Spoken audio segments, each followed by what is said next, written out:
But now I want to move on to an example of linear regression. So let's consider this example. We want to generate some data. So what I do here is I take a function f of x, right, and I just add I simulate some noise. So I just add some random noise to it. So I'm going to pick values of x, and for each value of x, I will add a different noise component. So for each xi, I will add a different random noise epsilon I.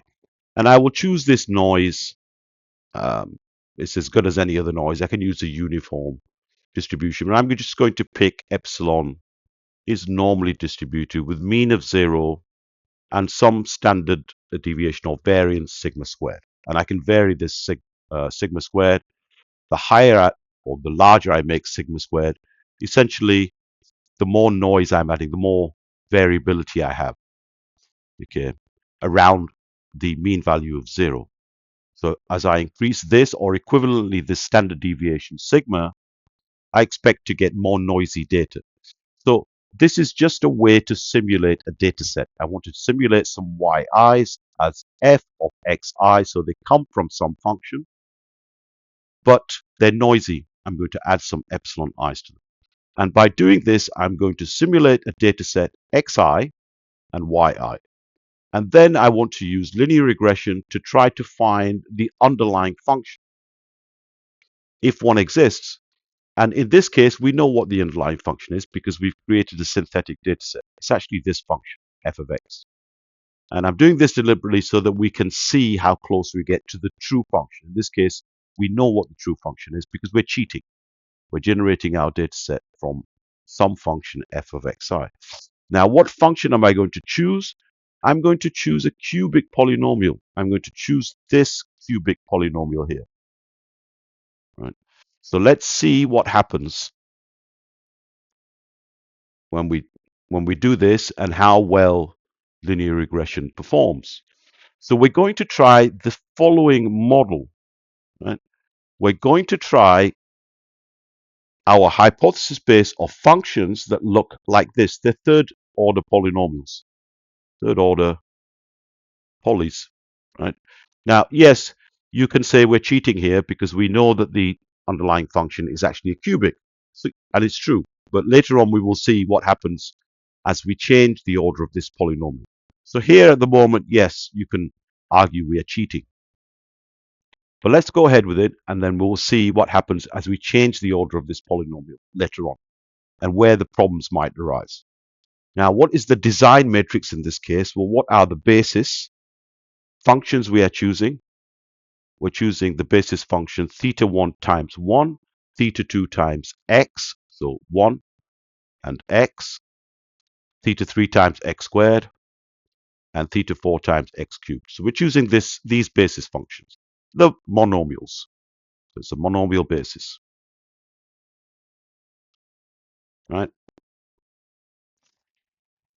The design matrix in this case is therefore going to be, so along each row, we form the vector of our basis functions, 1x, x squared, and x cubed, and we evaluate it at x1 up to xn, each of our input data points. So here's the first one, and that's the last one.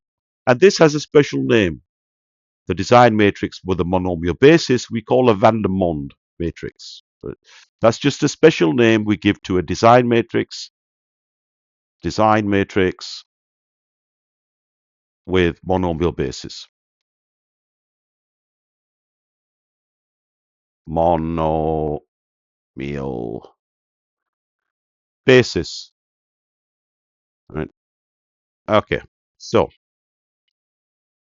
now the empirical risk minimization that we've developed, the procedure, the solution, for 20 points, if we use 20 data points, xi, yi, and I'm going to set the standard deviation of the noise to 2.5, is given by this, the Moore-Penrose pseudo-inverse times the vector of our targets, and it turns out to be this matrix here, and we can compare this to the actual values. What are the actual values we have, the true underlying values? Well, let's see what we had on the previous slide. Well, let me try to remember. This was 3 over 2, so it's 1.5. This was minus 2, the true value. This was minus 1.5, I believe, and this was 3. So we're not far away. We actually do quite well. Let's see what this looks like visually. So here is a visualization of the results. So here are our 20 points, these black circles, fill circles. This is our noisy data. Now let's see what happens as we vary, first of all, the standard deviation of the noise. So this is a standard deviation of 2.5. The true function from which we generated this noisy data is the red curve. Our cubic fit with only 20 points, and you can see they're a little bit noisy too, is this blue curve. So actually we do pretty well. Now, as you would expect, as we increase the level of noise, so we go from a standard deviation of 2.5 to 7.5, we don't do as well. We still do okay, but you can see here the noise is much greater. There's much greater noise. So of course we don't expect to do as well, but we still don't do too badly. Now what happens as we increase n? So here we have a case with only 5 points. So here you can see perhaps it's not doing as well as it would do in the case of 20 points. The blue curve here is not as good an approximation of the red curve. What about 40 points? Well, we get even closer. We do better. So as we increase n, the results improve, which is what should happen in theory.